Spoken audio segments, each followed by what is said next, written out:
ਬਚਪਨ ਦੀ ਕੋਈ ਇਹੋ ਜਿਹੀ ਆਦਤ ਜੋ ਹਾਲੇ ਤੱਕ ਹੈ? ਉਹ ਹੈ ਕਿ ਤੰਗ ਕਰਨਾ ਬੰਦਿਆਂ ਨੂੰ। ਜਿਹੜੇ ਹੀ ਬੰਦੇ ਬੈਠਨੇ ਕਿਸ ਦਾ ਕੰਨ ਪੜਤਾ ਕਿ ਹੋਰ ਕਰਦੇ ਨਹੀਂ ਹੀ ਇੰਜੋਇੰਗ। ਇਹ ਜਿਹੜਾ ਹਲਕਾ ਹਲਕਾ ਟੌਰਚਰ ਵੀਰੇ ਨਾ ਇਹ ਟਿੱਕੇ ਨਹੀਂ ਬਹਿ ਸਕਦਾ। ਮੈਨੂੰ ਅਸਲ ਟੈਨਸ਼ਨ ਚਾਹੀਦੀ ਹੁੰਦੀ ਆ। ਭਾਬੀ ਨੂੰ ਸਾਂਭ ਕਿੱਦਾਂ ਰਿਹਾ ਉਹ? ਬਈ ਸਾਨੂੰ ਤਾਂ ਸਾਹਮਣੇ ਔਖੀ ਹੋਈ ਪਈ ਆਪਣੀ ਵਾਲੀ। ਭਾਬੀ ਲਈ ਔਖਾ ਹੋਇਆ ਮੈਨੂੰ ਸਾਂਭਣਾ। ਮੈਨ ਆਰ ਲਾਇਬਿਲਿਟੀਜ਼। ਤੁਸੀਂ ਸਰੈਂਡਰ ਕਰ ਦਿਓ, ਮੌਜ ਹੀ ਮੌਜ ਹੈ। ਜਿਵੇਂ ਸੌਰੀ ਜੋ ਕੁਝ ਵੀ ਹੋਵੇ ਸੌਰੀ ਮੈਂ ਮੰਗਦਾ। ਤੇ ਤੁਹਾਡੇ ਲਈ ਨਾ ਨਹੀਂ ਤੁਸੀਂ ਤੱਥਾਂ ਦੇ ਆਧਾਰ ਤੇ ਗੱਲ ਕਰਦੇ ਆ ਤੇ ਹਾਰ ਜਾਂਦੇ ਆ ਕਿਉਂਕਿ ਗਲਤ ਹੋਈਦਾ। ਸਭ ਤੋਂ ਜ਼ਿਆਦਾ ਪੈਸੇ ਕਿਸ ਚੀਜ਼ ਤੇ ਖਰਚਦੇ ਨੇ? ਸਭ ਤੋਂ ਜ਼ਿਆਦਾ ਪੈਸੇ ਕੱਪੜਿਆਂ ਤੇ, ਬੂਟਾਂ ਤੇ, ਘੜੀਆਂ ਤੇ। ਹਾਂ ਪਹਿਲਾਂ ਸ਼ੌਕ ਹੁੰਦਾ ਸੀਗਾ, ਹੁਣ ਇਹਦਾ ਪ੍ਰੋਫੈਸ਼ਨ ਕਿਉਂਕਿ ਪਹਿਲਾਂ ਸ਼ੌਕ ਪੈਸੇ ਵੀ ਨਹੀਂ ਸੀ ਹੁੰਦੇ, ਪਹਿਲਾਂ ਇਕੱਲਾ ਸ਼ੌਂਕ ਸੀਗਾ।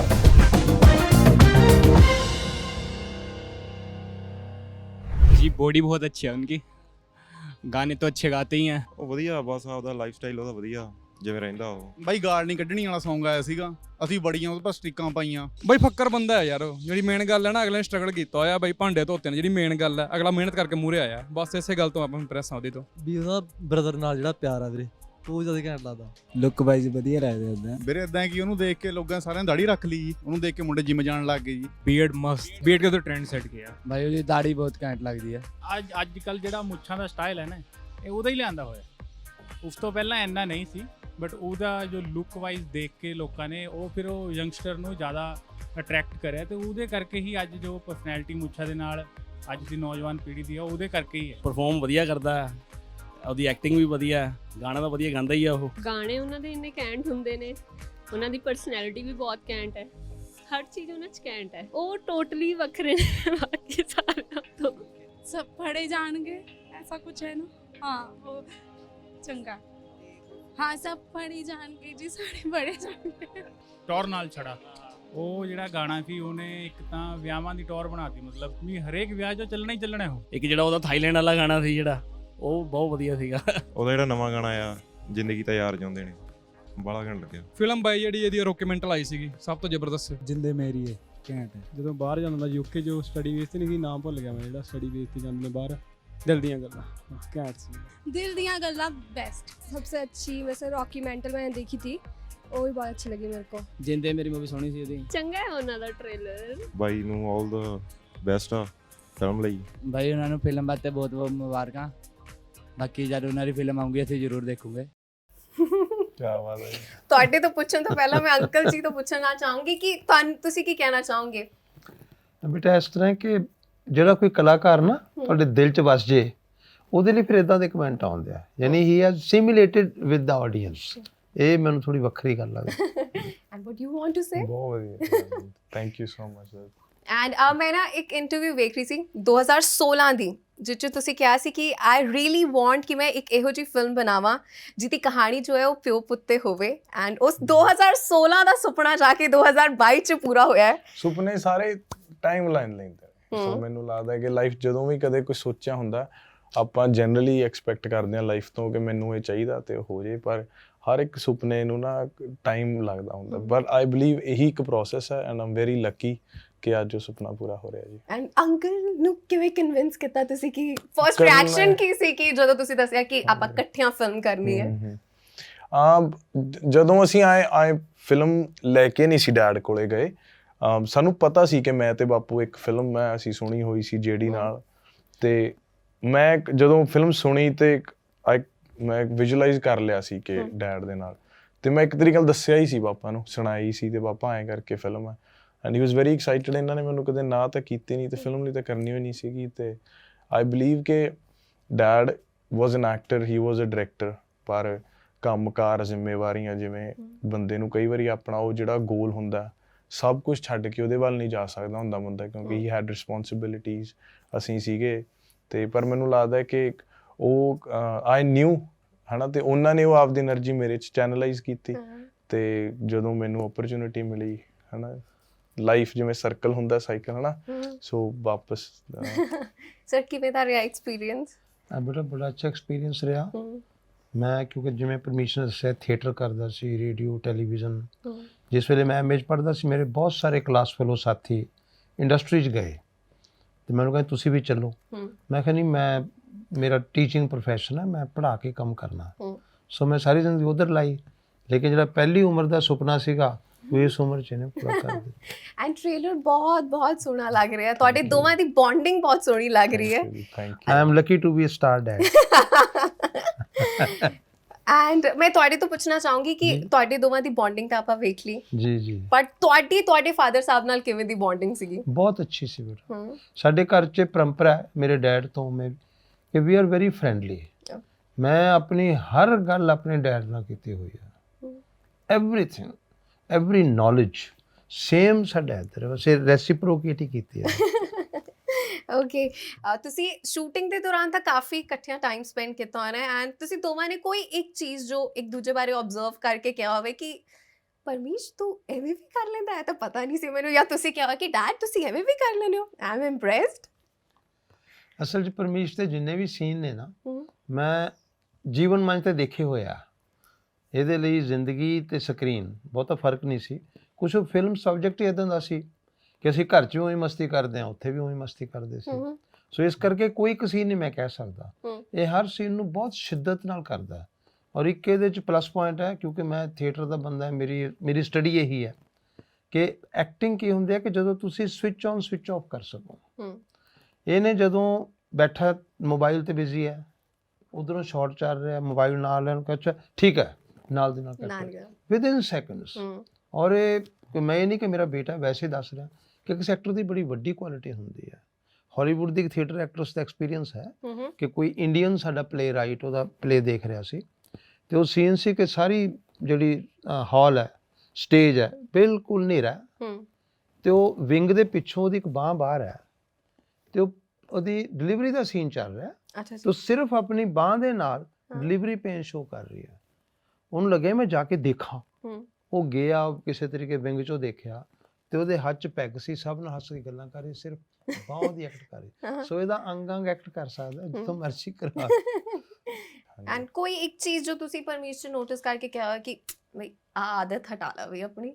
ਇੱਕ ਸੀਨ ਸਾਡਾ ਐਸੇ ਫਿਲਮ ਦੇ ਵਿੱਚ ਜਿਹੜਾ ਮਤਲਬ ਸ਼ਾਇਦ ਇਹਨੇ ਵੀ ਐਜ਼ ਐਕਸਪੈਕਟ ਨਾ ਕੀਤਾ ਹੋਵੇ, ਇਵਨ ਬੀਇੰਗ ਪ੍ਰੋਡਿਊਸਰ, ਕਿ ਇੰਝ ਹੋ ਜਾਊਗਾ, ਤੇ ਮੈਨੂੰ ਵੀ ਨਹੀਂ ਸੀ।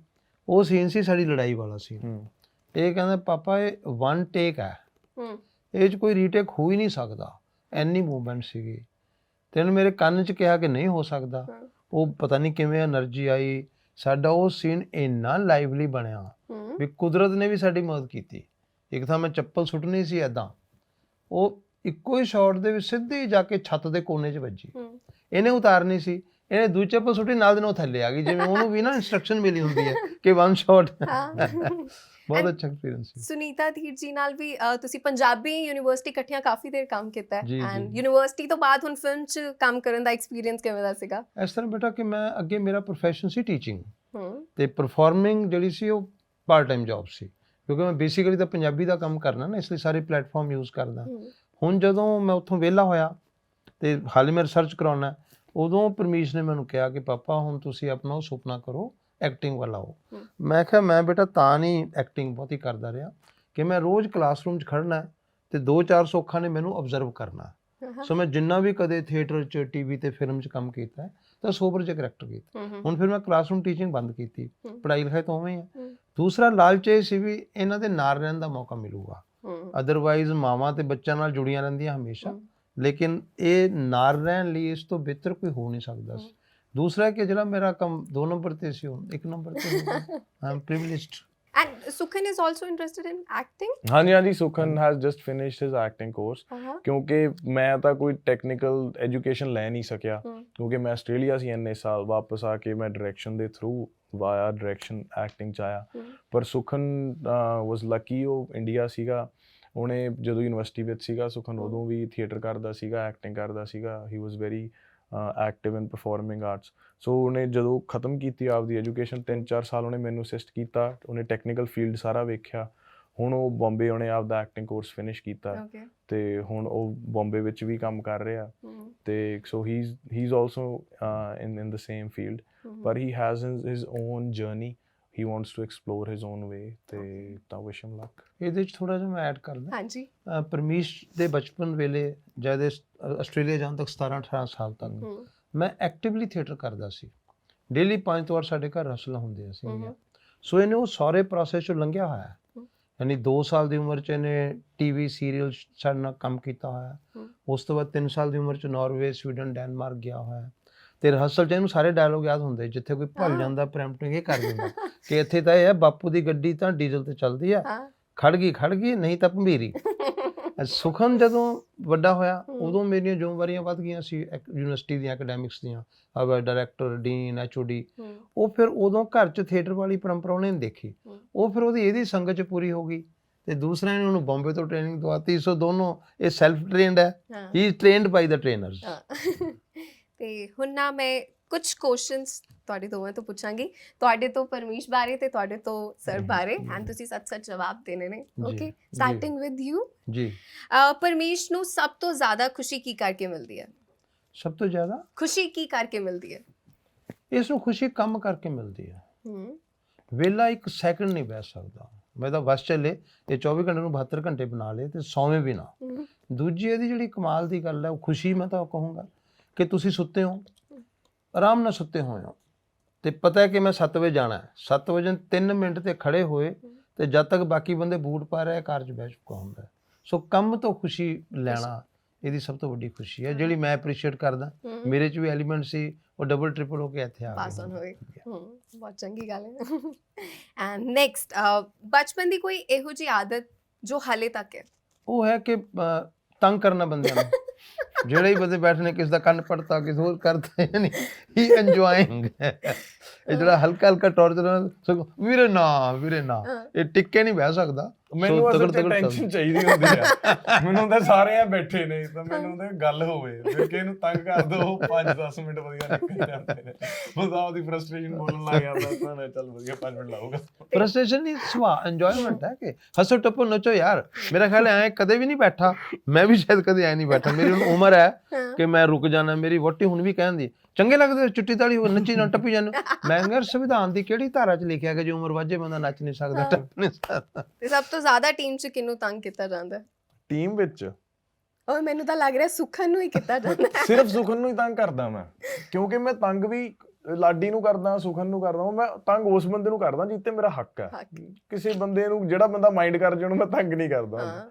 ਆਪਦੇ ਬੰਦੇ ਨੂੰ ਬੰਦਾ ਤੰਗ ਕਰ ਲੈਂਦਾ। ਤੇ ਸੁਖਨ ਥੋੜਾ ਆਇਆ ਕਿ ਸੁਖਨ ਨੂੰ ਸਾਰੇ ਤੰਗ ਕਰ ਲੈਂਦੇ ਨੇ। ਸੁਖਨ ਦਾ ਅਸਲ 'ਚ ਸੁਖਨ ਦਾ ਸੁਭਾਅ ਮੇਰੇ ਸੁਭਾਅ ਤੋਂ ਬਹੁਤ ਡਿਫਰੈਂਟ ਹੈ। ਤੇ ਲਾਡੀ ਥੋੜਾ ਜਿਹਾ ਮੇਰੇ ਸੁਭਾਅ ਦਾ, ਤਾਂ ਅਸੀਂ ਤਿੰਨੇ ਜਾਣੇ ਕਦੇ ਇਕੱਠੇ ਹੁੰਨੇ ਆ ਤਾਂ ਲੈਟਸ ਸੇ ਜੇ ਕੋਈ ਕਾਰ ਦੀ ਗੱਲ ਹੈ ਤਾਂ ਜਿਹੜੀਆਂ ਚੀਜ਼ਾਂ ਅਸੀਂ ਕਾਰ 'ਚ ਦੇਖ ਰਹੇ ਹਾਂ, ਸੁਖਨ ਉਹ ਤੋਂ ਕੰਪਲੀਟ ਆਪੋਜ਼ਿਟ ਚੀਜ਼ ਦੇਖਦਾ।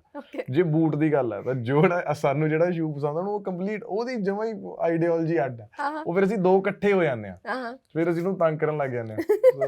ਵਧੀਆ ਸੀ ਸੁਖਨ ਸਾਡਾ। ਲਾਸਟ ਤੁਹਾਡੇ ਤੋਂ, ਜੇ ਤੁਹਾਡੇ ਅਕੋਰਡਿੰਗ ਪਰਮੀਸ਼ ਸਭ ਤੋਂ ਜ਼ਿਆਦਾ ਪੈਸੇ ਕਿਸ ਚੀਜ਼ ਤੇ ਖਰਚਦੇ ਨੇ? ਪਹਿਲਾਂ ਤਾਂ ਸ਼ੌਕੀਆ ਕਰਦਾ ਸੀ, ਹੁਣ ਉਹ ਪ੍ਰੋਫੈਸ਼ਨ ਹੋ ਗਿਆ।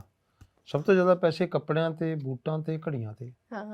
ਪਹਿਲਾਂ ਸ਼ੌਕ ਹੁੰਦਾ ਸੀਗਾ, ਹੁਣ ਇਹਦਾ ਪ੍ਰੋਫੈਸ਼ਨ, ਕਿਉਂਕਿ ਪਹਿਲਾਂ ਪੈਸੇ ਵੀ ਨਹੀਂ ਸੀ ਹੁੰਦੇ।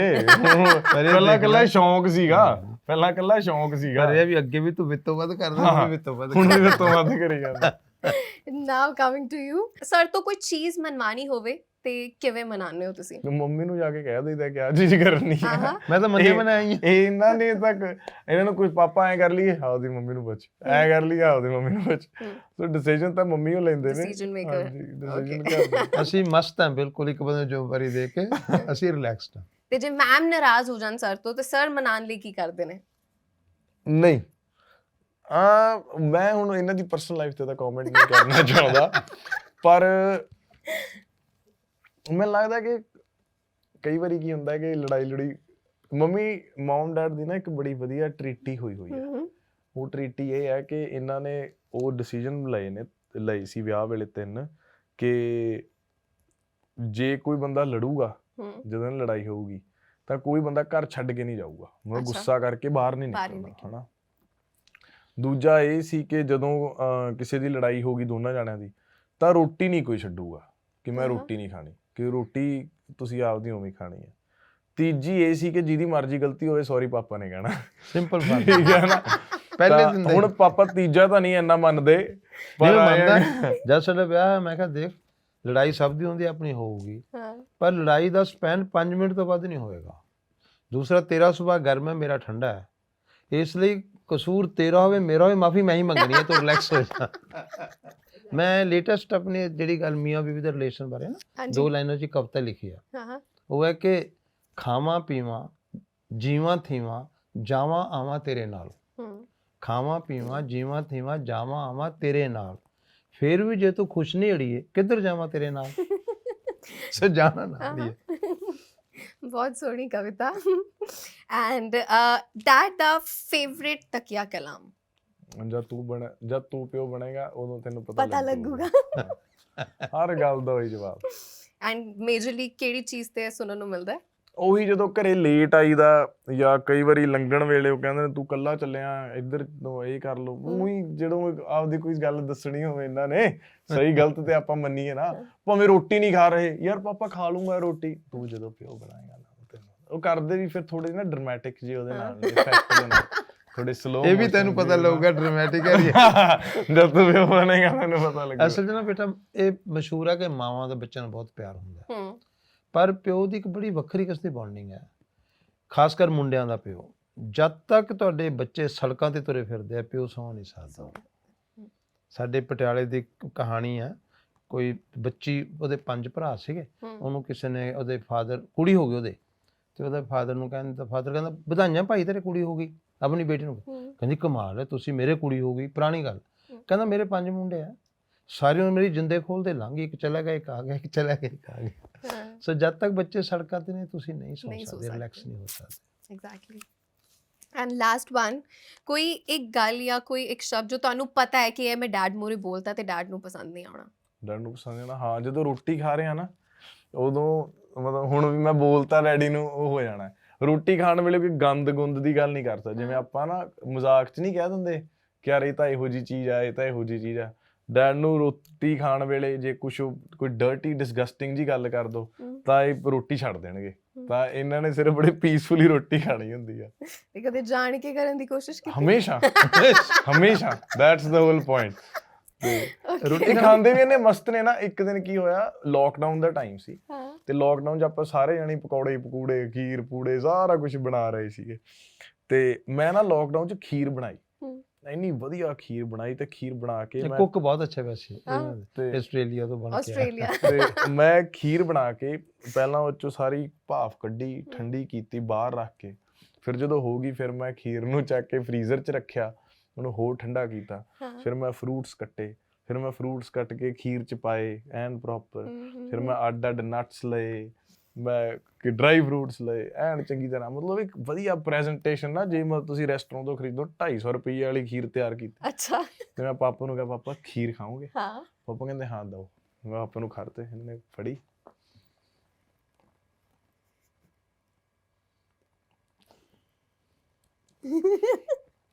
ਖਾਈ ਕੇ ਮੈਂ ਖੜਾ ਉਹ ਮੈਂ ਕਿਹਾ ਕੋਈ ਥੈਂਕ ਯੂ ਕਹਿ ਦੋ ਉੱਤੇ ਦੇਖ ਲਓ ਧਿਆਨ ਦੇ ਉਹਦਾ ਮਸਤ ਖਾਈ ਗਏ ਉਹ ਅੱਛਾ ਤੂੰ ਇੱਥੇ ਹੀ ਆ ਹਾਂ ਬੋਲ ਕਹਿੰਦੇ ਮੈਂ ਕਿਹਾ ਥੈਂਕ ਯੂ ਕਹਿ ਦੋ ਹਾਂ ਬਹੁਤ ਵਧੀਆ ਥੈਂਕ ਯੂ ਕਹਿੰਦੇ ਉਹ ਮਸਤੀ 'ਚ ਖਾਣਾ ਹੀ ਮਸਤ ਹੋ ਜਾਂਦੇ ਨੇ ਨਾ ਆਪਦੇ ਖਾਣੇ ਵੀ ਡੈਡੀ ਮਸਤ ਨੇ ਮਸਤ 'ਚ ਖਾਣਾ ਹੀ ਤੁਹਾਡੀ ਤਾਰੀਫ ਹੈ ਅਨਸੈਡ ਇਜ਼ ਮੋਰ ਸੈਡ। ਸਹੀ ਗੱਲ ਹੈ ਹਮੇ।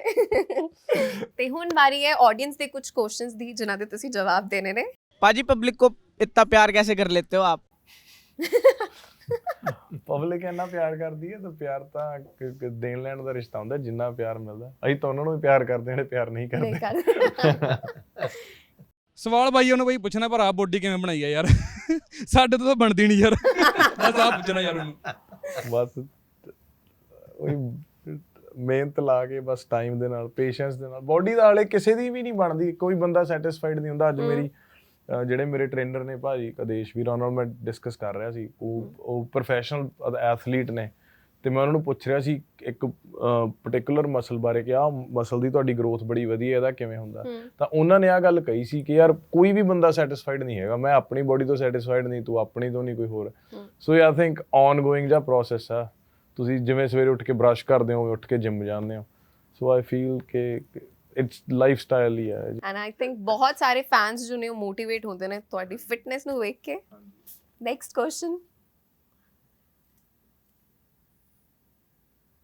ਬਾਈ ਨੂੰ ਇਹ ਪੁੱਛਣਾ, ਬਾਈ ਜੀ ਤੁਸੀਂ ਹੁਣ ਇੱਕ ਦੇ ਲੜ ਤਾਂ ਲੱਗ ਗਏ, ਜਿਹੜੀ ਬਾਕੀ ਅਸੀਂ ਉਹਨਾਂ ਨੂੰ ਕੀ ਜਵਾਬ ਦਿੱਤਾ ਤੁਸੀਂ? ਸਾਨੂੰ ਵੀ ਦੱਸੋ, ਅਸੀਂ ਵੀ ਉਦਾਂ ਕਰੀਏ ਕੁਝ। ਨਹੀਂ ਹੁਣ ਵਿਆਹ ਤਾਂ ਇੱਕ ਨਾਲ ਹੀ ਹੁੰਦਾ, ਹੁਣ ਵਿਆਹ ਤਾਂ ਨਹੀਂ ਬੰਦਾ ਇੱਕ ਤੋਂ ਵੱਧ ਕਰਾ ਸਕਦਾ। ਤੇ ਬਸ ਹਰ ਪਿਆਰ ਕਰਨ ਵਾਲੇ ਨਾਲ ਵਿਆਹ ਨਹੀਂ ਨਾ ਹੁੰਦਾ। ਜਿੱਦਾਂ ਹੁਣ ਵੀਰੇ ਨੇ ਇੰਨੇ ਪਿਆਰ ਨਾਲ, ਹੁਣ ਹਰ ਪਿਆਰ ਦੇ ਰਿਸ਼ਤੇ ਦਾ ਮਤਲਬ ਉਹ ਪਤਾ ਨਹੀਂ ਹੁਣ ਇਹਦਾ ਕੀ ਜਵਾਬ ਆਉਣਾ, ਪਰ ਮਤਲਬ ਹਰ ਇੱਕ ਬੰਦਾ ਤੁਹਾਨੂੰ ਪਿਆਰ ਕਰਦਾ, ਉਹਦੇ ਨਾਲ ਉਹਨੂੰ ਤੁਸੀਂ ਵਾਪਸ ਪਿਆਰ ਕਰਦੇ ਹੋ। ਸੋ ਪਿਆਰ ਤਾਂ ਹਰ ਬੰਦੇ ਨਾਲ ਹੀ ਆ, ਪਰ ਵਿਆਹ ਇੱਕ ਬੰਦੇ ਨਾਲ ਹਨਾ, ਉਹ ਵਾਲਾ ਪਿਆਰ ਸਿਰਫ ਇੱਕ ਬੰਦੇ ਦਾ। ਭਾਬੀ ਨੂੰ ਸਾਂਭ ਕਿੱਦਾਂ ਰਿਹਾ ਉਹ? ਬਈ ਸਾਨੂੰ ਤਾਂ ਸਾਹਮਣੇ ਔਖੀ ਹੋਈ ਪਈ ਆਪਣੀ ਵਾਲੀ। ਭਾਬੀ ਲਈ ਔਖਾ ਹੋਇਆ ਮੈਨੂੰ ਸਾਂਭਣਾ। ਤੁਸੀਂ, ਤੁਹਾਡੇ ਲਈ ਇਹ ਅਗਰ ਜੇ ਕੁਐਸਚਨ ਹੋਵੇ ਤੇ ਤੁਸੀਂ ਕੀ ਜਵਾਬ ਦੇਣਾ ਚਾਹੋਗੇ? ਇਹ ਵੀ ਸਾਂਭੇ ਜਾ ਰਹੇ ਨੇ, ਅਸੀਂ ਮੈਨ ਆਰ ਲਾਇਬਿਲਿਟੀਜ਼। ਤੁਸੀਂ ਸਰੈਂਡਰ ਕਰ ਦਿਓ, ਮੌਜ ਹੀ ਮੌਜ ਹੈ। ਜਿਵੇਂ ਸੌਰੀ, ਜੋ ਕੁਝ ਵੀ ਹੋਵੇ ਸੌਰੀ ਮੈਂ ਮੰਗਦਾ।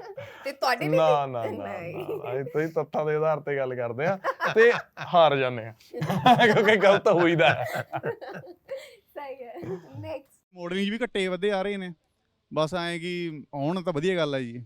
ਮਾਡਲਿੰਗ 'ਚ ਵੀ ਘੱਟ ਵਧ ਆ ਰਹੇ ਨੇ ਉਹ ਅਸਲ 'ਚ, ਕਿਉਂਕਿ ਪਿਛਲੇ 2-3 ਸਾਲ ਤੋਂ ਇੰਨੇ ਮਿਊਜ਼ਿਕ ਵੀਡੀਓਜ਼ ਨਹੀਂ ਕਰ ਰਹੇ, ਫਿਲਮਾਂ ਨੇ ਤੇ ਗਾਣਿਆਂ 'ਚ ਨਹੀਂ ਸੀ ਫੀਚਰ ਕਰ ਰਿਹਾ। ਇਹ ਮੈਨੂੰ ਕਾਫੀ ਸਾਰੇ ਜਾਣੇ ਕਹਿੰਦੇ ਨੇ, ਮੇਰਾ ਮਨ ਤਾਂ ਹੈ, ਪਰ ਹੁਣ ਆਏ ਆ ਕਿ ਅਸੀਂ ਕੰਮ ਹੀ ਇੰਨਾ ਲਿਮਿਟਡ ਕਰਦੇ ਆ। ਹੁਣ ਲਾਡੀ ਦੇ ਹੀ ਗਾਣੇ ਨੇ ਜਿਹੜੇ ਮੋਸਟਲੀ ਕਰਦੇ ਆ। ਹੁਣ ਜਿਵੇਂ ਲਾਡੀ ਦਾ ਗਾਣਾ ਚੋਰੀ ਦਾ ਪਿਸਤੌਲ ਆਇਆ ਸੀ, ਉਹਦੇ ਵਿੱਚ ਫੀਚਰ ਕੀਤਾ ਸੀ, ਪਰ ਹੁਣ ਡੈਫੀਨਿਟਲੀ ਕੋਸ਼ਿਸ਼ ਕਰਾਂਗੇ ਜੀ, ਤੇ ਡੈਫੀਨਿਟਲੀ ਜੇ ਕੁਝ ਵਧੀਆ ਹੋਇਆ ਤਾਂ ਜ਼ਰੂਰ ਕਰਾਂਗੇ ਜੀ ਹੋਰ ਗਾਣੇ। ਤੇ ਹੁਣ ਮੈਂ ਤੁਹਾਡੇ ਦੋਵਾਂ ਦੀ ਕੁਝ ਫੋਟੋਜ਼ ਦਿਖਾਣਾ ਚਾਹੂੰਗੀ ਐਂਡ ਤੁਸੀਂ ਉਸ ਪਿੱਛੇ ਦੀ ਮੈਮਰੀ ਜਾਂ ਫਿਰ ਰੀਜ਼ਨ ਕੀ ਸੀ ਉਹ ਫੋਟੋ ਪੋਸਟ ਕਰਨ ਦਾ, ਉਹ ਦੱਸਣਾ। ਇਹ ਕਿੱਥੋਂ ਲੱਭੀ ਹੈ? ਇਹ ਪਤਾ ਨਹੀਂ, ਮੈਂ ਆਪਣੀ ਨਹੀਂ, ਹਾਂ ਮੈਨੂੰ ਆਪਣੀ ਪਤਾ ਨਹੀਂ ਇਹ ਮੈਂ ਕਿਉਂ ਪੋਸਟ ਕੀਤੀ ਆ। ਹਾਂ, ਇਹ ਮੈਂ ਹੀ ਆ, good looking since day 1, now you know how my son would look. ਇਹ ਕਦੋਂ ਦੀ ਫੋਟੋ ਹੈ? ਇਹ ਬਹੁਤ ਪੁਰਾਣੀ ਫੋਟੋ ਹੈ, 4 ਸਾਲ ਪੁਰਾਣੀ ਫੋਟੋ ਹੈ। 2-3 ਸਾਲ ਨਹੀਂ ਇਹ 292 ਹਫ਼ਤੇ ਪੁਰਾਣੀ ਆ, ਸੋ ਅਰਾਊਂਡ 5-6 ਸਾਲ 5-6 ਸਾਲ ਪੁਰਾਣੀ। ਹਾਂ ਪਤਾ ਨਹੀਂ, ਸੋਹਣੀ ਲੱਗੀ ਹੋਣੀ ਮੈਨੂੰ ਮੇਰੀ ਫੋਟੋ, ਪਾਤੀ ਹੋਣੀ ਆ। ਨੈਕਸਟ, ਇਹ ਆਸਟ੍ਰੇਲੀਆ ਦੀ 2000। ਹਾਂ ਉਹ ਦੇਖੋ ਜਿਹੜੀ ਪਿੱਛੇ ਨੀਲੇ ਰੰਗ ਦੀ ਕਾਰ, ਇੱਕ ਤਾਂ ਨੀਲੀ ਕਾਰ ਹੈ, ਹਾਂ ਇੱਕ ਉਹਦੇ ਬਿਲਕੁਲ ਪਿੱਛੇ ਨੀਲੀ ਕਾਰ, ਉਹ ਮੇਰੀ ਕਾਰ ਸੀ। ਉਹਦੀ ਪਹਿਲੀ ਕਾਰ ਉਹ ਮੇਰੀ ਪਹਿਲੀ ਕਾਰ ਸੀਗੀ, ਸਪੋਰਟਸ ਕਾਰ। ਇਹ ਫੋਟੋ ਹੈਗੀ ਆ, ਇਹ ਵੀ ਪੁਰਾਣੀ ਫੋਟੋ ਹੈ 2012 ਦੀ। ਹਾਂਜੀ, ਇਹ ਫੋਟੋ ਮੇਰੀ ਆਸਟ੍ਰੇਲੀਆ ਜਦੋਂ ਸੁਖਨ ਮੈਨੂੰ ਘੁੰਮਣ ਆਇਆ ਸੀਗਾ। ਇਹ ਸਿਡਨੀ ਦੀ ਫੋਟੋ ਹੈ, ਨਾਰਾਬੀਨ ਬੀਚ ਦੀ। ਇਹ ਸਾਡਾ ਇਧਰੋਂ ਜਿਹੜਾ ਪਹਿਲਾ ਡਰਾਈਵੇ ਆ, ਇਧਰਲੇ ਘਰ ਨੇ, ਉਹਦੇ ਆਖਿਰ ਦੇ ਵਿੱਚ ਉੱਪਰਲੇ ਪਾਸੇ ਸਾਡਾ ਫਲੈਟ ਹੁੰਦਾ ਸੀਗਾ। ਅਸੀਂ 3-4 ਦੋਸਤ ਰਹਿੰਦੇ ਹੁੰਦੇ ਸੀਗੇ, ਮੈਂ ਮੋਪੀ ਹੋਰ ਜਾਣੇ, ਤੇ ਇਹ ਸਾਡੇ ਕੋਲ ਘੁੰਮਣ ਆਇਆ ਸੀਗਾ। ਇਹ ਸੁਖਨ ਉਦੋਂ ਬੈਚਲਰਸ ਕਰਦਾ ਸੀਗਾ, ਤੇ ਉੱਥੇ ਇਹਦੇ ਬਿਲਕੁਲ ਰੋਡ ਦੇ ਆਪੋਜ਼ਿਟ ਸਾਈਡ ਇੱਕ ਸਟਰੀਟ ਸੀ, ਉਹਦੇ ਪਿੱਛੇ ਬੀਚ ਸੀਗਾ, ਤੇ ਉਹਦੇ ਬਿਲਕੁਲ ਥੋੜਾ ਜਿਹਾ ਇੱਧਰ ਮੈਂ ਜੌਬ ਤੇ 2-4 ਕਿਲੋਮੀਟਰ ਮੈਂ ਇੱਕ ਰੈਸਟੋਰੈਂਟ ਸੀ ਜਿਹ 'ਚ ਮੈਂ ਜੌਬ ਕਰਦਾ ਸੀ। ਨੈਕਸਟ ਪਿਕਚਰ, ਇਹ ਮੈਂ ਅੰਕਲ ਤੋਂ ਪੁੱਛਣਾ ਚਾਹੂੰਗੀ ਪਹਿਲਾਂ। ਇਹ ਬੇਟਾ ਇਹਨੂੰ ਗੱਡੀਆਂ ਦਾ ਬਹੁਤ ਸ਼ੌਕ ਹੈ, ਤੇ ਜਦੋਂ ਵੀ ਕੋਈ ਨਵੀਂ ਗੱਡੀ ਆਉਂਦੀ ਹੈ ਮੈਨੂੰ ਦਿਖਾਉਣੀ ਹੁੰਦੀ ਹੈ। ਬਹੁਤੀ ਵਾਰ ਤਾਂ ਖੈਰ ਬਹਾਨਾ ਹੀ ਹੁੰਦਾ, ਪਾਪਾ ਨੂੰ ਗੱਡੀ ਗਿਫਟ ਕਰਨੀ ਹੈ, ਤੇ ਹਰ ਸਾਲ 4 ਸਤੰਬਰ ਨਵੀਂ ਗੱਡੀ ਮੇਰੇ ਖਾਤੇ 'ਚ ਆਉਂਦੀ ਹੈ। ਉਹਨੂੰ ਇਹ ਲਈ ਸੀ ਗੱਡੀ, ਫਿਰ ਉੱਥੇ ਦੋਸਤ ਕੋਲ ਗਏ ਸੀ ਸੁਖਨ ਦੇ ਘਰ, ਮੈਂ ਵੀ ਨਾਲ ਸੀਗਾ। ਫਿਰ ਉੱਥੇ ਨੇ ਕਿਹਾ ਪਾਪਾ ਖੜੋ ਮੇਰੀ ਗੱਡੀ ਦੇ ਨਾਲ। ਉਦੋਂ ਸ਼ੂਟਿੰਗ ਚੱਲਦੀ ਸੀ ਆਪਣੀ ਉਸ ਫਿਲਮ, ਇਹ ਸਟੋਰੀ ਦੀ ਜਿਹੜੀ ਫਿਲਮ ਚੱਲ ਸੀ ਕਿਲਾ, ਉੱਥੇ ਬਹਾਦਰਗੜ੍ਹ ਸ਼ੂਟ ਚੱਲਦਾ ਸੀ ਉਹਦੀ, ਜਿੰਦੇ ਮੇਰੀ ਦਾ ਜਿੰਦੇ ਮੇਰੀ ਹੈ ਜੀ, ਹਾਂ ਉਹਨਾਂ ਦਿਨਾਂ ਦੀ ਗੱਲ। ਇਹ ਸਟੋਰੀ, ਇਹ ਫਿਲਮ, ਇਹ ਫੋਟੋ ਦੀ ਐਕਚੁਅਲ ਸਟੋਰੀ ਇਹ ਆ ਕਿ ਜਦੋਂ ਮੈਂ ਸਟੋਰੀ ਪਾਈ ਸੀ, ਇਹ ਸਟੋਰੀ ਤੋਂ ਆਲਮੋਸਟ 1.5 ਸਾਲ ਬਾਅਦ ਮੈਂ ਜੇਡੀ ਨੂੰ ਮਿਲਿਆ ਸੀ, ਤੇ ਜੇਡੀ ਨੇ ਕਿਹਾ ਕਿ ਮੈਂ ਆਹ ਫੋਟੋ ਦੇਖ ਕੇ ਮੈਂ ਤੇ ਬਾਪੂ ਦਾ ਥਾਟ ਸੋਚਿਆ ਸੀ। ਅੱਛਾ, ਤੇ ਉਹਨੇ ਮੈਨੂੰ ਜਦੋਂ ਫੋਲਡਰ ਵੀ ਦਿਖਾਇਆ ਸੀ ਨਾ ਮੈਂ ਤੇ ਬਾਪੂ ਦਾ, ਜਿਹ 'ਚ ਇਨਸਪੋ ਪਿਕਚਰਸ ਸੀ, ਤਾਂ ਉਹਦੇ ਵਿੱਚ ਇਹ ਸੀਗੀ ਆਪਣੀ। ਅਸਲ 'ਚ ਮੈਂ ਤੇ ਬਾਪੂ ਜਦੋਂ ਉਹਨੇ ਸਟੋਰੀ ਲਿਖੀ ਸੀ, ਉਹਨੇ ਮੈਨੂੰ ਆਹ ਫੋਟੋ ਦੇਖ ਕੇ ਵੈਸੇ ਹੀ ਲਿਖ ਲਈ, ਤੇ ਅਸੀਂ 1.5 ਸਾਲ ਬਾਅਦ ਮਿਲੇ। ਵੈਸੇ ਤੇ ਇਹਨੇ ਦੱਸਿਆ ਕਿ ਵੀਰੇ ਮੈਂ ਤੁਹਾਡੀ ਉਹ ਫੋਟੋ ਨਹੀਂ ਸੀ, ਉਹ ਫੋਟੋ ਦੇਖ ਕੇ ਕਹਾਣੀ ਲਿਖੀ ਸੀ। ਮੈਂ ਮੈਨੂੰ ਸੁਣਾਓ। ਉਦੋਂ ਅਸੀਂ ਕੰਟੈਂਟ ਸੁਣਦੇ ਹੀ ਹੁੰਦੇ ਸੀ। ਇੱਕ ਅਸੀਂ ਹੋਰ ਫਿਲਮ ਤੇ ਕੰਮ ਕਰ ਰਹੇ ਸੀ, ਤੇ ਉਹ ਫਿਲਮ ਦੇ ਦੌਰਾਨ ਜਦੋਂ ਮੀਟਿੰਗਾਂ ਹੁੰਦੀਆਂ ਸੀ, ਹੋਰ ਵੀ ਜੇਡੀ ਦੀਆਂ ਕਾਫੀ ਸਟੋਰੀਆਂ ਸੁਣੀਆਂ ਤੇ ਅਸੀਂ ਡਿਸਾਈਡ ਕੀਤਾ ਕਿ ਉਹ ਵਾਲੀ ਫਿਲਮ ਤੋਂ ਨੈਕਸਟ ਫਿਲਮ ਮੈਂ ਤੇ ਬਾਪੂ ਸ਼ੂਟ ਕਰਾਂਗੇ ਤੇ ਉਹ ਕੁਦਰਤੀ ਉਦੋਂ ਕੋਵਿਡ ਰਿਸਟ੍ਰਿਕਸ਼ਨਸ ਆ ਗਈਆਂ ਤੇ ਉਹ ਫਿਲਮ ਕਾਲਜ ਦੀ ਸੀਗੀ, ਉਹ ਚ ਕਰਾਊਡ ਤੇ number of people involved, permissions, ਉਹ ਕੋਵਿਡ ਗਾਈਡਲਾਈਨਸ ਫਿੱਟ ਨਹੀਂ ਸੀ ਬਹਿ ਰਿਹਾ ਤੇ ਅਸੀਂ ਸੋਚਿਆ ਕਿ ਰਹਿਣ ਦਿੰਦੇ ਆ, ਫਿਲਮ ਨਹੀਂ ਕਰਦੇ, ਕੋਵਿਡ ਤੋਂ ਬਾਅਦ ਕਰਾਂਗੇ। ਤੇ ਮੈਂ ਕਿਹਾ ਜਿਹੜੀ ਯਾਰ ਫਿਰ ਮੈਂ ਤੇ ਬਾਪੂ ਕਰ ਲੈਂਦੇ ਆ, ਕਿਉਂਕਿ ਮੈਂ ਤੇ ਬਾਪੂ ਚ ਘੱਟ ਬੰਦੇ ਚਾਹੀਦੇ ਨੇ ਆਪਾਂ ਨੂੰ। ਫਿਰ ਰਾਤੋਂ ਰਾਤ ਸਾਡਾ ਡਿਸੀਜਨ ਬਣਿਆ ਤੇ ਜਿਵੇਂ ਡੈਸਟਨੀ ਨੇ ਲਿਖਿਆ ਹੁੰਦਾ, ਉਹਨੇ ਇਹ ਫੋਟੋ ਦੇਖ ਕੇ ਸਟੋਰੀ ਸੋਚੀ ਤੇ ਕੋਵਿਡ ਕਰਕੇ ਜਿਹੜੀ ਫਿਲਮ ਕਰਨ ਲਈ ਅਸੀਂ ਮਿਲੇ ਉਹ ਨਹੀਂ ਹੋ ਸਕੀ, ਆਹ ਵਾਲੀ ਫਿਲਮ ਹੋ ਗਈ ਤੇ ਹੁਣ ਅਸੀਂ ਇੱਥੇ ਆ। eagerly waiting for the film। ਹਾਂਜੀ ਐਂਡ ਉਹ ਜਿਹੜਾ ਟ੍ਰੇਲਰ 'ਚ ਆਪਾਂ ਸੀਨ ਵੇਖ ਰਹੇ ਹਾਂ ਕਿ ਦਰਾਰ ਪੈ ਗਈ ਔਰ ਰੱਸੀ ਲਾਤੀ ਹੈ ਤੇ ਤੁਸੀਂ ਇੱਕ ਦੂਜੇ ਤੇ ਸਮਾਨ ਸੁੱਟ ਰਹੇ ਹੋ ਤੇ ਉਹ ਸੀਨ ਸ਼ੂਟ ਕਰਨਾ ਕਿੰਨਾ ਡਿਫਿਕਲਟ ਸੀ? ਉਹ ਅਸਲ 'ਚ ਸੀਨ ਹੈ ਹੀ ਨਹੀਂ ਸੀ ਫਿਲਮ ਦੇ। ਓਕੇ। ਉਹ ਅਸਲ 'ਚ ਅਸੀਂ ਮਾਸਟਰ ਸ਼ਾਟ ਲਾਇਆ ਸੀ ਸਿਰਫ ਐਸਟੈਬਲਿਸ਼ ਕਰਨ ਲਈ ਕਿ ਇਹਨਾਂ ਦੀ ਇੱਕ ਸਿੰਬੋਲਿਕ ਸੀ ਸ਼ਾਟ ਕਿ ਜਿਹੜਾ ਘਰ ਹੈ ਉਹਦਾ ਵਿਹੜੇ 'ਚ ਰੱਸੀ ਹੈ ਤੇ ਹੁਣ ਦੋ ਅੱਡ ਹਿੱਸੇ ਹੋ ਗਏ ਨੇ ਘਰ ਦੇ, ਤੇ ਉਹ ਸਿਰਫ ਮਾਸਟਰ ਸ਼ਾਟ ਲੈਣਾ ਸੀਗਾ ਆਟਾ ਪਾਉਣ ਦਾ। ਉਹ ਕੁਦਰਤੀ ਜਦੋਂ ਮੈਂ ਆਟਾ ਪਾਇਆ, ਉਹ ਸੀਨ ਮਿਲਿਆ, ਮੇਰੇ ਖਿਆਲ ਨਾਲ ਸੀ 100 ਫਰੇਮ ਤੇ ਸ਼ੂਟ ਕਰ ਰਹੇ ਸੀਗੇ, ਮਤਲਬ ਸੁਪਰ ਸਲੋ ਮੋਸ਼ਨ, ਤੇ ਮੈਂ ਉਹ ਆਟਾ ਪਾਇਆ ਤੇ ਮੈਂ ਭੱਜ ਕੇ ਵਾਪਸ ਗਿਆ ਤੇ ਡੈਡੀ ਵੈਸੇ ਹੀ ਡੈਡੀ ਨੂੰ ਕਿਹਾ ਨਹੀਂ ਸੀ ਪਰ ਡੈਡ ਨੇ ਆਪਦਾ ਉਹ ਕਿਉਂ ਸਮਝ ਕੇ ਅਗਲੀ ਚੀਜ਼ ਡੈਡ ਨੇ ਕਰਤੀ, ਉਹ ਕਰਤੀ। ਮੈਂ ਆਊਟ ਆਫ ਫਰੇਮ ਸੀਗਾ ਤੇ ਮੇਰੇ ਇੱਕਦਮ ਜਿਵੇਂ ਇੰਪਰੋਵ ਨਹੀਂ ਹੁੰਦਾ ਧਿਆਨ ਚ ਆਇਆ ਤੇ ਮੈਂ ਅਗਲੀ ਚੀਜ਼ ਚੱਕ ਕੇ ਮਾਸਟਰ ਜੀ ਆ ਤੇ ਕਿਉਂਕਿ ਮੈਨੂੰ ਪਤਾ ਸੀ ਸੁਪਰ ਸਲੋ ਮੋਸ਼ਨ ਹੈ ਕਿ ਜੇ ਮੈਂ ਬੋਲੂੰਗਾ ਵੀ ਤਾਂ ਪਤਾ ਨਹੀਂ ਲੱਗਣਾ ਸਕਰੀਨ ਦੇ ਉੱਤੇ, ਤਾਂ ਮੈਂ ਕਿਹਾ ਚਲੋ ਕੋਈ ਨਾ ਕਰੀ ਚਲੋ ਕੰਟੀਨਿਊ ਕਰੋ ਤੇ ਅਸੀਂ ਨਾਲ ਕਰੀ ਗਏ ਉਹ ਸਾਰਾ ਸੀਨ ਮੌਕੇ ਤੇ ਇੰਪਰੋਵਾਈਜ਼ਡ ਹੈ। ਜਿਹੜੀਆਂ ਚੀਜ਼ਾਂ ਅਸੀਂ ਇੱਕ ਦੂਜੇ ਤੇ ਸਿੱਟੀਆਂ ਨੇ ਉਹ ਪਲਾਨਡ ਨਹੀਂ ਸੀਗੀਆਂ। ਉੱਥੇ ਆਂਡਿਆਂ ਦੀ ਟਰੇ ਪਈ ਸੀ, ਪਾਪਾ ਨੇ ਚੱਕ ਕੇ ਮੇਰੇ ਮਾਰੀ। ਮੈਂ ਜਿਹੜੇ ਸਪੌਟ ਨੇ ਉੱਤੇ ਉਹ ਸਬਜ਼ੀਆਂ ਰੱਖੀਆਂ ਸੀ, ਮੈਂ ਸਬਜ਼ੀਆਂ ਮਾਰੀਆਂ। ਇਨਫੈਕਟ ਪਾਪਾ ਦਾ ਨਾ ਇੱਕ ਅਸੀਂ ਟਰੋਫੀ ਯੂਜ਼ ਕਰ ਰਹੇ ਸੀ, ਉਹ ਪ੍ਰੌਪ ਪਾਪਾ ਨੇ ਚੱਕ ਕੇ ਪ੍ਰੌਪ ਸਿੱਟਤਾ। ਮੈਂ ਉਸ ਦਿਨ ਗਿਆ, ਮੈਨੂੰ ਉਹਦੇ ਦੀ ਹੈਲਮਟ ਮਿਲੀ, ਮੈਂ ਹੈਲਮਟ ਸਿੱਟਤੀ। ਤਾਂ ਉਹ ਇੰਨਾ ਇੰਪਰੋਵਾਈਜ਼ਡ ਸੀਨ ਸੀ ਤਾਂ ਇੰਨਾ ਸੋਹਣਾ ਬਣਿਆ ਕਿ 1.5 ਮਿੰਟ ਅਸੀਂ ਉਹ ਐਕਟੀਵਿਟੀ 'ਚ ਰਹੇ। ਐਡਿਟ ਦੇ ਵਿੱਚ 1 ਮਿੰਟ ਦਾ ਸੀਨ ਤਾਂ ਰੱਖ ਹੀ ਨਹੀਂ ਸਕਦੇ ਕਿਉਂਕਿ ਮਿਊਜ਼ੀਕਲ 1 ਮਿੰਟ ਦਾ ਮਿਊਜ਼ੀਕਲ ਤਾਂ ਔਡ ਲੱਗੂਗਾ। ਸੋ ਇਹ ਸੋਚਿਆ ਕਿ ਤੇ ਗਾਣਾ ਬਣਾਇਆ ਜਾਵੇ। ਸੋ ਗਾਣੇ ਦਾ ਨਾਮ ਹੈ ਅੱਕੜ ਬੱਕੜ। ਤੇ ਉਹ ਬੜਾ ਸੋਹਣਾ ਗਾਣਾ ਤੇ ਮੈਨੂੰ ਬਹੁਤ ਮਜ਼ਾ ਆਇਆ। 2-3 ਇੰਪਰੋਵ ਸੀਨ ਆਏ ਹੋਏ। ਇੱਕ ਸੀਨ ਸੀਗਾ ਜਦੋਂ ਪਾਪਾ ਨੇ ਪਿੱਛੇ ਹੀ ਦੱਸਿਆ ਕਿ ਇਹਨਾਂ ਨੇ ਚੱਪਲ ਸਿੱਟਣੀ ਸੀਗੀ ਤੇ ਇਹਨਾਂ ਨੇ ਐਂ ਚੱਪਲ ਸਿੱਟੀ, ਉਹ ਕੁਦਰਤੀ ਇਸ ਹਿਸਾਬ ਨਾਲ ਸਿੱਟੀ ਕਿ ਟ੍ਰੇਲਰ ਦੇ ਵਿੱਚ ਵੀ ਆ ਕਿ ਉਹ ਬਿਲਕੁਲ ਪਿੱਛੇ ਨਾ ਫਰੇਮ ਦੀ ਐਜ ਤੇ ਚੱਪਲਾਂ ਖੜ ਗਈ ਜਾ ਕੇ। ਤੇ ਮੈਂ ਜਦੋਂ ਪਿੱਛੇ ਦੇਖਿਆ ਤੇ ਮੈਂ ਰਿਐਕਸ਼ਨ ਦੇਣਾ ਆਇਆ ਇਹਦੇ ਕਰਕੇ ਤੇ ਮੈਂ ਦੇਖਿਆ ਕਿ ਚੱਪਲ ਕਈ ਆ ਤਾਂ ਮੇਰੇ ਦਿਮਾਗ 'ਚ ਕਲਿੱਕ ਕੀਤਾ ਕਿ ਇਹ ਇੰਪਰੋਵਾਈਜ਼ ਕਰੂੰਗਾ ਮੈਂ। ਤਾਂ ਮੈਂ ਰਿਐਕਸ਼ਨ ਦੇਣ ਵੇਲੇ ਗਿਆ, ਜਦੋਂ ਮੈਂ ਘੁੰਮਿਆ ਉਵੇਂ ਮੈਂ ਘੁੰਮ ਕੇ ਮੇਰੀ ਬੈਕ ਹੋਈ ਕੈਮਰੇ ਨੂੰ, ਮੈਂ ਕਿਹਾ ਕੀਪ ਰੋਲਿੰਗ ਹਨਾ। ਮੈਂ ਭੱਜ ਕੇ ਗਿਆ, ਮੈਂ ਦੂਜੀ ਚੱਪਲ ਸਿੱਟੀ, ਉਹ ਕੁਦਰਤੀ ਨਿਸ਼ਾਨੇ 'ਚ ਵੱਜੀ, ਉਹ ਡਿੱਗ ਗਈ। ਤਾਂ ਉਹ ਇੰਪਰੋਵਾਈਜ਼ ਸੀਨ ਬਹੁਤ ਹੋ ਗਏ। ਮੈਂ ਇਹ ਗੱਲ ਨਾ ਮੈਂ ਇੱਕ ਹੋਰ ਇੰਟਰਵਿਊ 'ਚ ਗੱਲ ਕੀਤੀ ਕਿ ਇਹ ਫਿਲਮ ਜੇ ਪਾਪਾ ਨਾਲ ਨਾ ਹੁੰਦੀ ਤਾਂ ਸ਼ਾਇਦ ਇਹ ਫਿਲਮ ਹੁੰਦੀ ਨਾ, ਕਿਉਂਕਿ ਮੈਂ ਤੇ ਬਾਪੂ ਦਾ ਜਿਹੜਾ ਇਹ ਬਾਪੂ ਹੈ ਉਹਨੂੰ ਪਤਾ ਹੀ ਨਹੀਂ ਚੱਲ ਰਿਹਾ ਕਿ ਹੋ ਕੀ ਰਿਹਾ। ਤੁਸੀਂ ਜਦੋਂ ਫਿਲਮ ਦੇਖੋਗੇ, ਮੈਂ ਡਿਟੇਲ ਨਹੀਂ ਦੱਸਦਾ, ਪਰ ਜਿਹੜਾ ਸਨ ਹੈ ਨਾ ਉਹਨੂੰ ਇੱਕ ਮਤਲਬ ਚੱਕਰ ਜਿਹੇ 'ਚ ਘੁਮਾ ਰਿਹਾ, ਕਨਫਿਊਜ਼ ਕਰ ਰਿਹਾ ਆਪਣੇ ਫਾਦਰ ਨੂੰ। ਤੇ ਜਦੋਂ ਮੈਂ ਸਟੋਰੀ ਸੁਣੀ ਤਾਂ ਉਹ ਫਾਦਰ ਨੂੰ ਕਿਸੇ ਹੱਦ ਤੱਕ ਤਾਂ ਪਤਾ ਹੀ ਨਹੀਂ ਲੱਗਦਾ ਕਿ ਹੋ ਕੀ ਰਿਹਾ। ਉਹਨੂੰ ਕਦੇ ਗਿਲਟੀ ਕੌਨਸ਼ੀਅਸ ਕਰ ਦਿੰਦੇ ਨੇ, ਕਦੇ ਉਹਨੂੰ ਮੋਟੀਵੇਟ ਕਰ ਦਿੰਦੇ ਨੇ, ਕਦੇ ਉਹਨੂੰ ਕਿਵੇਂ ਫੀਲ ਕਰਾਉਂਦੇ ਨੇ। ਉਹਦੇ ਲਈ ਮੁੰਡੇ ਦਾ ਆਪਦਾ ਮੋਟਿਵ ਹੈ, ਉਹ ਤੁਹਾਨੂੰ ਫਿਲਮ 'ਚ ਪਤਾ ਲੱਗ ਜੂ। ਪਰ ਉਹ ਜਿਹੜੀ ਮੈਨੀਪੂਲੇਸ਼ਨ ਸੀ ਨਾ, ਮੈਂ ਕਿਹਾ ਯਾਰ ਇਹ ਪਾਪਾ ਨਾਲ ਕੀਤੀ ਜਾ ਸਕਦੀ, ਕਿਉਂਕਿ ਮੈਂ ਬਹੁਤ ਵਾਰੀ ਕੀਤੀ ਆ ਉਹ ਮੈਨੀਪੂਲੇਸ਼ਨ ਨਾ। ਤੇ ਮੈਨੂੰ ਲੱਗਿਆ ਕਿ ਯਾਰ ਆਹ ਫਿਲਮ ਨਾ ਜੇ ਪਾਪਾ ਹੋਣਗੇ ਤਾਂ ਇਹ ਚੀਜ਼ ਮਤਲਬ ਆਰਗੈਨਿਕ ਲੱਗੂਗੀ, ਓਨੈਸਟ ਲੱਗੂਗੀ, ਕਿਉਂਕਿ ਮੈਂ ਮੈਨੀਪੂਲੇਸ਼ਨਸ ਕੀਤੀਆਂ ਹੋਈਆਂ ਨੇ। ਸੋ ਉਹ ਇਹੋ ਜਿਹੇ ਇੰਪਰੋਵਾਈਜ਼ਡ ਸੀਨ ਜਾਂ ਲੜਾਈ ਵਾਲੇ ਸੀਨ ਜਾਂ ਪਿਆਰ ਵਾਲੇ ਸੀਨ ਉਹ ਬੜੇ ਆਥੈਂਟਿਕ ਜਿਹੇ ਲੱਗਦੇ ਨੇ, ਕਿਉਂਕਿ ਓਬਵੀਅਸਲੀ ਸਟੋਰੀ ਨਹੀਂ ਹੈ ਇਹੋ ਜੀ, ਪਰ ਸਟੋਰੀ ਤਾਂ ਇੱਕ ਤਰੀਕੇ ਨਾਲ ਇੱਕ ਡਾਟਡ ਪੁਆਇੰਟਸ ਹੁੰਦੇ ਨੇ ਨਾ, ਉਹ ਡਾਟਡ ਪੁਆਇੰਟਸ ਤਾਂ ਲਿਖੇ ਹੁੰਦੇ ਨੇ, ਹਰ ਫਿਲਮ ਦੇ ਸੇਮ ਹੁੰਦੇ ਨੇ। ਮਤਲਬ ਜੇ ਤੁਸੀਂ ਰੋਮਾਂਟਿਕ ਕਾਮੇਡੀ ਜਾਓਗੇ ਤਾਂ ਇੱਕ ਮੁੰਡਾ ਇੱਕ ਕੁੜੀ ਆ ਜਿਹੜੇ ਅੱਡ ਪਰਸਨੈਲਿਟੀਆਂ ਦੇ ਨੇ, ਉਹਨਾਂ ਨੂੰ ਇੰਟਰਵਲ ਤੱਕ ਪਿਆਰ ਹੋਣਾ, ਇੰਟਰਵਲ 'ਚ ਉਹਨਾਂ ਨੇ ਅੱਡ ਹੋ ਜਾਣਾ, ਕਲਾਈਮੈਕਸ 'ਚ ਉਹਨਾਂ ਨੇ ਜਾਂ ਇਕੱਠੇ ਹੋਣਾ ਜਾਂ ਨਹੀਂ ਹੋਣਾ। ਹਰ ਇੱਕ ਰੋਮਾਂਟਿਕ ਫਿਲਮ ਭਾਵੇਂ ਤੁਸੀਂ 80s ਦੀ ਚੱਕ ਲਓ, ਭਾਵੇਂ 2020 ਦੀ ਲੈ ਲਓ, ਫਿਲਮ ਦਾ ਤਾਂ ਸੇਮ ਹੀ ਗ੍ਰਾਫ ਹੁੰਦਾ ਨਾ। ਇੱਕ ਮੁੰਡਾ ਇੱਕ ਕੁੜੀ, ਉਹਨਾਂ ਨੂੰ ਇਵੈਂਚੁਅਲੀ ਪਿਆਰ ਹੋਣਾ, ਇਵੈਂਚੁਅਲੀ ਉਹਨਾਂ ਨੇ ਅੱਡ ਹੋਣਾ, ਇਵੈਂਚੁਅਲੀ ਜਾਂ ਇਕੱਠੇ ਹੋਣਾ ਜਾਂ ਨਹੀਂ ਹੋਣਾ।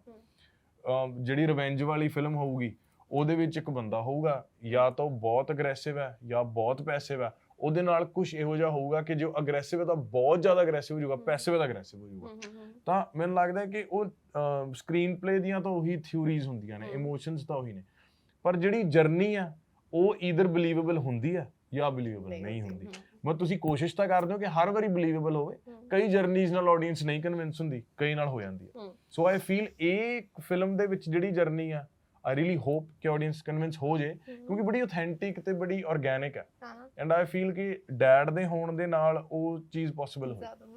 ਸਰ ਤੁਹਾਡੀ ਫਿਲਮ ਦੇ ਦੌਰਾਨ ਪਰਮੀਸ਼ ਨੇ ਮੇਜਰਲੀ ਕਿਹੜੀ ਚੀਜ਼ਾਂ ਦਾ ਧਿਆਨ ਰੱਖਿਆ ਕਿ ਪਾਪਾ ਇਹ ਚੀਜ਼ ਠੀਕ ਹੈ, ਇਹ ਚੀਜ਼ ਠੀਕ ਹੈ? ਸਭ ਤੋਂ ਵੱਧ ਤਾਂ ਮੇਰੇ ਕੰਫਰਟ ਦਾ ਧਿਆਨ ਰੱਖਿਆ। ਬੀਇੰਗ ਸਨ ਮੈਂ ਬਹੁਤ ਜ਼ਿਆਦਾ ਕੰਫਰਟੇਬਲ ਸੀ। ਮੇਰਾ ਆਦਤ ਹੈ ਕਿ ਮੈਂ ਨਾਲ ਆਪਣੇ ਕੰਮਕਾਰ ਵੀ ਲੈ ਕੇ ਰੱਖਦਾ, ਤੇ ਵੈਨਿਟੀ ਵੈਨ ਦੇ ਵਿੱਚ ਕੰਮ ਵੀ ਕਰਨਾ, ਪਰ ਸਭ ਨੂੰ ਹਦਾਇਤ ਸੀ ਪਾਪਾ ਨੂੰ ਕੋਈ ਤਕਲੀਫ ਨਹੀਂ ਹੋਣੀ ਚਾਹੀਦੀ। ਸੋ ਮੇਰਾ ਖਿਆਲ ਹੈ ਮੇਰੇ ਲਈ ਬਹੁਤ ਵੱਡੀ ਗੱਲ ਸੀ ਕਿ ਫਿਲਮ ਦੇ ਵਿੱਚ ਬਿਜ਼ੀ ਹੈ, ਮੇਨ ਰੋਲ ਕਰ ਰਿਹਾ, ਸਾਰੀ ਇਨਵੋਲਵਮੈਂਟ ਹੈ। ਮੇਨ ਰੋਲ ਤਾਂ ਤੁਸੀਂ ਵੀ ਨਾਲ ਕਰੀ ਜਾਂਦੇ, ਪਰ ਹਰ ਪਾਲੇ ਨੇ ਮੇਰੇ ਜਿਹੜਾ ਕੰਫਰਟ ਦਾ ਖਿਆਲ ਰੱਖਿਆ ਉਹ ਬਹੁਤ ਹੀ। ਅਸਲ 'ਚ ਇਹਨਾਂ ਦਾ ਸੁਭਾਅ ਹੈ ਨਾ, ਸਾਰਿਆਂ ਨੂੰ ਮਿਲਣਾ ਜੱਫੀ ਪਾ ਕੇ। ਉਹ ਕੋਵਿਡ ਦਾ ਟਾਈਮ ਚੱਲ ਰਿਹਾ ਸੀ, ਮਾਸਕ ਲੱਗੇ ਹੁੰਦੇ ਸਾਰੇ, ਆ ਜਾ ਪੁੱਤ, ਮੈਂ ਕਹਿੰਦਾ ਡੈਡੀ ਕੋਲ ਕੋਈ ਨਹੀਂ ਜਾਊਗਾ। ਤਾਂ ਸੋ ਮੈਨੂੰ ਥੋੜਾ ਉਹ ਵੀ ਸੀਗਾ, ਮੈਨੂੰ ਕਿਹਾ ਵੀ ਸਾਰਿਆਂ ਨੇ ਕਿ ਤੂੰ ਨਾ ਕਰ ਫਿਲਮ, ਮੇਰੇ ਵੀ ਦਿਮਾਗ 'ਚ ਥਾਟ ਆਇਆ, ਪਰ ਪਾਪਾ ਵਾਸ ਵੈਰੀ ਕੌਨਫੀਡੈਂਟ ਕਿ ਯਾਰ ਕੋਈ ਚੱਕਰ ਨਹੀਂ, ਕਰੋ ਤੁਸੀਂ। ਤੇ ਸਾਰੇ ਆਪਦੇ ਮਾਸਕ ਮੂਸਕ ਲਾ ਕੇ ਰੱਖਦੇ ਸੀ, ਸਾਰੇ ਉਹ ਸੈਨੀਟਾਈਜੇਸ਼ਨ ਦਾ ਪੂਰਾ ਧਿਆਨ ਰੱਖਦੇ ਸੀਗੇ, ਪਰ ਇਹ ਇੰਨੇ ਸਟਰੋਂਗ ਸੀਗੇ। ਤਾਂ ਪਰ ਮੈਂ ਆਪਦੇ ਵੱਲੋਂ ਥੋੜਾ ਜਿਹਾ ਨਾ ਰਹਿੰਦਾ ਹੁੰਦਾ ਸੀਗਾ, ਥੋੜਾ ਜਿਹਾ ਚੀਜ਼ਾਂ ਨੂੰ ਲੈ ਕੇ। ਸਰ ਟ੍ਰੇਲਰ 'ਚ ਨਾ ਇੱਕ ਹੋਰ ਚੀਜ਼ ਵਿਖਾਈ ਗਈ ਹੈ ਕਿ ਤੁਸੀਂ ਲੇਟੇ ਹੋਏ ਹੋ ਤੇ ਪਰਮੀਸ਼ ਆ ਕੇ ਤੁਹਾਡੀਆਂ ਲੱਤਾਂ ਘੁੱਟਦੇ ਨੇ, ਤੇ ਰੀਅਲ ਲਾਈਫ 'ਚ ਵੀ ਐਵੇਂ ਹੁੰਦਾ ਹੈ? ਰੀਅਲ ਲਾਈਫ ਅਸਲ ਸੱਚੀ ਕਹਿ ਰਿਹਾ ਕਿ ਲੋੜ ਪਈ ਨਹੀਂ। ਹਾਂ, ਪਾਪਾ ਦਾ ਸੁਭਾਅ ਨਹੀਂ, ਲੱਤਾਂ ਕਦੇ ਕਹਿੰਦੇ ਨਹੀਂ, ਲੱਤਾਂ ਘੁੱਟ, ਕੰਮਕਾਰ ਵੀ ਨਹੀਂ ਕਹਿੰਦੇ। ਮਤਲਬ ਕੋਈ ਕਦੇ ਹੋ ਸਕਦਾ ਛੋਟੇ ਹੁੰਦੇ ਜਿੱਦਾਂ ਘਰ ਦੇ ਨਹੀਂ ਕਹਿੰਦੇ ਆ ਰਿਮੋਟ ਚੱਕ ਕੇ ਫੜਾਈ ਕੁਛ ਐ, ਹੋ ਸਕਦਾ ਇੱਕ ਦੋ ਵਾਰੀ ਕਿਹਾ ਹੋਵੇ, ਨਹੀਂ ਤਾਂ ਕੋਈ ਐਡਾ ਮਤਲਬ ਨਾ ਹੀ ਅਸੀਂ ਕੋਈ ਐਡੇ ਲਾਇਕ ਆ। ਮੈਂ ਮੇਰੀ ਆਪ ਹੀ ਉੱਠ ਕੇ ਲੱਤਾਂ ਘੁੱਟਦੀ, ਮੇਰੀ ਆਦਤ ਹੈ ਸਮਾਨ, ਮੈਂ ਬੜਾ ਨਾ ਮੈਨੇਜਡ ਹੈ, ਕਾਗਜ਼ ਚੱਕਿਆ ਸੁੱਟਤਾ, ਮੇਰਾ ਨਾਂ ਚੱਕਤਰ ਸਿੰਘ ਰੱਖਿਆ ਘਰ, ਉਹ ਇਸ ਕਰਕੇ ਲੋੜ ਹੀ ਨਹੀਂ ਪਈ। ਦੂਸਰਾ ਮੈਂ ਇੰਨਾ ਕੁ ਐਕਟਿਵ ਰਿਹਾ ਗੁਰੂ ਦੀ ਕਿਰਪਾ ਨਾਲ ਕਿ ਮੈਂ ਕਦੇ ਕਿਸ ਤੋਂ ਸਿਰ ਘੁਟਾਉਣਾ, ਲੱਤਾਂ ਘੁਟਾਉਣਾ, ਮੈਂ ਕਦੇ ਘੁੱਟਣ ਵਾਲੇ ਵੀ ਦੇਣਗੇ, ਘੁੱਟਣ ਵਾਲੇ ਵੀ ਦੇਣਗੇ। ਮੈਨੂੰ ਆਦਤ ਹੈ ਜਦੋਂ ਮੈਂ ਸੌਂਦਾ ਹੁੰਦਾ ਸੀ ਨਾ, ਮੈਂ ਸੌਂਦਾ ਨਹੀਂ ਸੀ ਹੁੰਦਾ, ਤੇ ਮੈਂ ਡੈਡੀ ਨੂੰ ਕਹਿਣਾ, ਯਾਰ ਡੈਡੀ ਮੇਰੀ ਪਿੱਠ ਤੇ ਹੱਥ ਫੇਰ ਦੋ, ਇਹਨਾਂ ਨੇ ਮੈਨੂੰ ਐ ਕਰਕੇ ਸਵਾ ਦੇਣਾ। ਤੇ ਹੁਣ ਵੀ ਕਈ ਵਾਰੀ ਜੇ ਮੈਂ ਘਰੇ ਬੜੇ ਦਿਨਾਂ ਬਾਅਦ ਜਾਵਾਂ ਤੇ ਮੈਂ ਸੁੱਤਾ ਉੱਠਾਂ ਤੇ ਮੈਂ ਡੈਡੀ ਕੋਲ ਜਾਵਾਂ ਤੇ ਪਾਪਾ ਅਖਬਾਰ ਪੜ੍ਹੀ ਜਾਣ, ਤੇ ਮੈਂ ਕੋਲੇ ਜਾ ਕੇ ਲੇਟ ਜਾਣਾ, ਤੇ ਮੈਂ ਕਹਿੰਦਾ ਮੇਰੇ ਸਿਰ ਤੇ ਹੱਥ ਫੇਰ ਦੋ, ਉਹ ਹੁਣ ਵੀ ਐਂ ਕਰ ਦਿੰਦੇ ਨੇ, ਮੈਂ ਹੁਣ ਫੇਰ ਉੱਥੇ ਸੌਣਾ। ਮਤਲਬ ਪਾਪਾ ਨੇ ਕਦੇ ਐ ਨਾ ਸਾਡੇ ਤੋਂ ਲੱਤਾਂ ਘਟਾਈਆਂ ਨੇ, ਤੇ ਪਰ ਜੇ ਕਹਿ ਦੋ ਕਿ ਪਾਪਾ ਸਿਰ ਘੁੱਟਿਓ, ਇਹ ਫਿਰ ਹੁਣ ਵੀ ਘੁੱਟ ਦੇਣਗੇ। ਤੇ ਸਾਡੇ ਸ਼ੋਅ ਦਾ ਨਾਂ ਹੈ ਸਭ ਪਤਾ ਹੈ, ਤੇ ਕੋਈ ਇੱਕ ਚੀਜ਼ ਜੋ ਤੁਹਾਡੇ ਦੋਵਾਂ ਨੂੰ ਪਤਾ ਹੋਵੇ ਪਰ ਸੁਖਨ ਨੂੰ ਨਹੀਂ? ਹੁਣ ਪਤਾ ਲੱਗ ਜੂਗੀ ਜੇ ਗਲਤੀ ਨਹੀਂ, ਕੁਛ ਇਹੋ ਜਿਹਾ ਹੈ ਨਹੀਂ, ਇਹੋ ਜਿਹਾ ਕੁਛ ਹੈ ਅਸਲ ਤਿੰਨਾਂ ਦੀ ਉਦਾਂ ਦੀ। ਪਾਪਾ ਨੇ ਨਾ ਬੜਾ ਵਧੀਆ ਇੱਕ ਵੈਲ ਬੈਲੈਂਸਡ ਜਿਹਾ ਰਿਲੇਸ਼ਨ ਰੱਖਿਆ ਮੇਰੇ ਨਾਲ ਤੇ ਸੁਖਨ ਨਾਲ, ਕਿਉਂਕਿ ਮਤਲਬ ਇੱਕ ਫਾਦਰ ਨਾ ਇੱਕ ਬੜਾ ਵਧੀਆ ਪੋਲੀਟੀਸ਼ੀਅਨ ਵੀ ਹੁੰਦਾ, ਖਾਸ ਕਰਕੇ ਜਦੋਂ ਦੋ ਮੁੰਡੇ ਹੋਣ ਘਰ 'ਚ, ਤੇ ਖਾਸ ਕਰਕੇ ਜਦੋਂ ਇੱਕ ਬਹੁਤ ਲਾਊਡ ਹੋਵੇ ਤੇ ਦੂਜਾ ਥੋੜਾ ਸਟਲ ਹੋਵੇ। ਤੇ ਇਸ ਕਰਕੇ ਬੜੀ ਵਾਰੀ ਐ ਹੁੰਦਾ ਕਿ ਪਾਪਾ ਮੇਰੇ ਨਾਲ ਗੱਲ ਕਰ ਰਹੇ ਹੁੰਦੇ ਨੇ, ਤੇ ਮੈਂ ਗੱਲ ਮੇਰੇ ਨਾਲ ਹੋਰ ਕਰ ਰਹੇ ਹੋਣਗੇ, ਪਰ ਇਹ ਮੈਨੂੰ ਕਹਿ ਕੁਛ ਹੋਰ ਰਹੇ ਹੁੰਦੇ ਨੇ, ਤੇ ਮੈਂ ਸਮਝ ਜਾਂਦਾ ਕਿ ਯਾਰ ਦੇਖ, ਬੜੀ ਵਾਰੀ ਨਾ ਲਾਈਫ 'ਚ ਮੈਂ ਤੁਹਾਨੂੰ ਦੱਸਦਾ, ਇੱਕ ਵਾਰੀ ਨਾ ਮੰਮੀ ਨਾਲ ਐ ਹੋ ਗਿਆ, ਤੇ ਮੈਂ ਫਿਰ ਐਂ ਕੀਤਾ, ਮੈਂ ਸਮਝਦਾ ਕਿ ਮੈਨੂੰ ਕਿਉਂ ਅੱਜ ਗੱਲ ਕਹਿ ਰਹੇ ਨੇ। ਅੱਜ 4 ਦਿਨ ਪਹਿਲਾਂ ਮੇਰੀ ਤਾਂ ਸੁਖਨ ਦੀ ਬਹਿਸ ਹੋਈ ਆ। ਸੋ ਮੈਨੂੰ ਲੱਗਦਾ ਮਤਲਬ ਡੈਡ ਨੇ ਮੇਰੇ ਨਾਲ ਤੇ ਪਾਪਾ ਨਾਲ, ਸੁਖਨ ਨਾਲ ਇੱਕ ਬੜਾ ਮਤਲਬ ਨਾ ਹੈਲਦੀ ਰਿਲੇਸ਼ਨਸ਼ਿਪ ਰੱਖਿਆ, ਵਿਚ in a way maintains our healthy relationship as well. And ਹੁਣ ਨਾ ਕੁਝ ਚਿਟਸ ਰੱਖਿਆ ਨੇ, ਇਹਦੇ ਤੇ ਇੱਕ ਵਰਡ ਲਿਖਿਆ ਹੋਇਆ ਹੈ, ਉਹ ਵਰਡ ਪੜ੍ਹ ਕੇ ਤੁਹਾਡੇ ਦੋਵਾਂ ਦੇ ਦਿਮਾਗ 'ਚ ਜੋ ਵੀ ਕੁਐਸਚਨ ਆਵੇ ਉਹ ਇੱਕ ਦੂਜੇ ਤੋਂ ਪੁੱਛਣਾ ਤੁਸੀਂ। ਆਪਣੀ ਯਾਰੀ ਕਦੋਂ ਦੀ ਆ, ਕਦੋਂ ਤੋਂ ਆ? ਜਿਸ ਦਿਨ ਤੁਹਾਨੂੰ ਗੋਦੀ 'ਚ ਲਿਆ ਪਹਿਲੀ ਵਾਰੀ ਉਦੋਂ ਤੋਂ ਹੀ ਆ। ਸੋ ਵਰਡ ਇਜ਼ ਯਾਰੀ। ਯਾਰੀ ਤੇ ਸਾਡੀ ਸੱਚੀ ਯਾਰੀ ਬਹੁਤ ਪੁਰਾਣੀ ਆ, as far as I can remember। ਮੈਂ ਜਦ ਛੋਟਾ ਜਿਹਾ ਵੀ ਹੁੰਦਾ ਸੀਗਾ ਤੇ ਡੈਡੀ ਨੇ ਮੈਨੂੰ ਹਮੇਸ਼ਾ ਪੁੱਛਣਾ ਕਿ ਤੇਰਾ ਬੈਸਟ ਫਰੈਂਡ ਕੌਣ ਆ?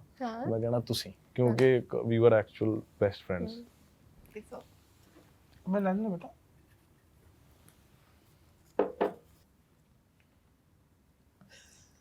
ਮਾਂ, ਤੂੰ ਮਾਂ ਨੂੰ ਜ਼ਿਆਦਾ ਪਿਆਰ ਕਰਦਾ ਮੈਨੂੰ?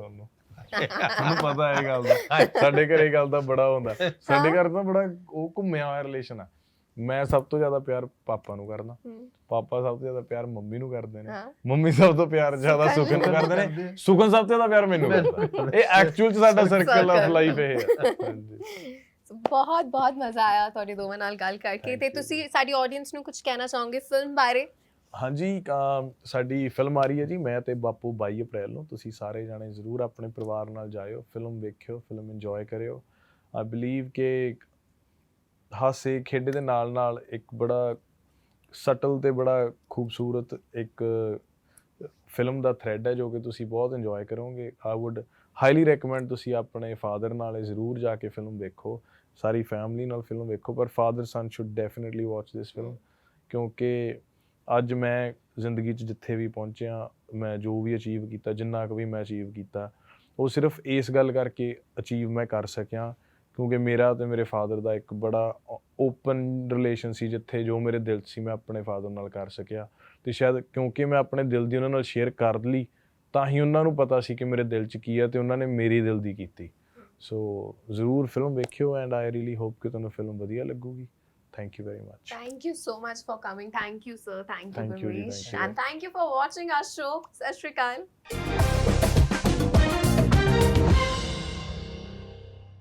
ਆਪਣੀਆਂ ਫੇਵਰਿਟ ਪੰਜਾਬੀ ਫਿਲਮਾਂ ਅਤੇ ਸ਼ੋਜ਼ ਵੇਖਣ ਲਈ ਸਬਸਕ੍ਰਾਈਬ ਕਰੋ ਪਿਟਾਰਾ ਦਾ official YouTube ਚੈਨਲ ਤੇ ਪ੍ਰੈਸ ਕਰੋ ਬੈਲ ਆਈਕਨ ਕੋਈ ਵੀ ਲੇਟੈਸਟ ਅਪਡੇਟ ਮਿਸ ਨਾ ਕਰਨ ਲਈ